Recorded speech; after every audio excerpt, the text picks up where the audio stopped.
bumalik ako dito sa shop kahit gabi na. And update lang po kay Habibi. Binalikan ko sila kasi ginawa namin siya ng carton for now para hindi na malaglag yung mga babies niya. Ayan. So ngayon safe na sila, hindi na mawawala yung mga anak niya. Hindi na magpapagulong-gulong dito sa sahig kasi nung chinek ko sa CCTV yung isang puppy, umabot na siya dun.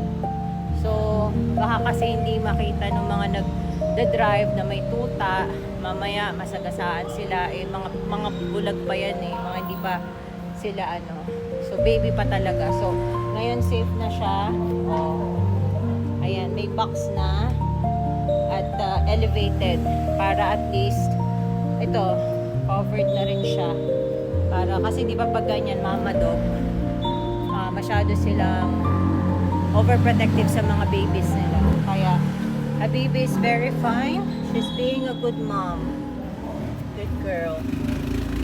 Ayan, so makakauwi na tayo dahil okay na sila. May tubig, may pagkain.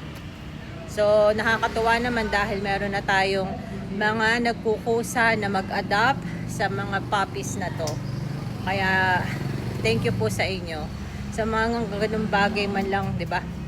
Makatulong tayo sa mga stray animals. So na-appreciate ko po 'yun. Thank you so much. Bye-bye.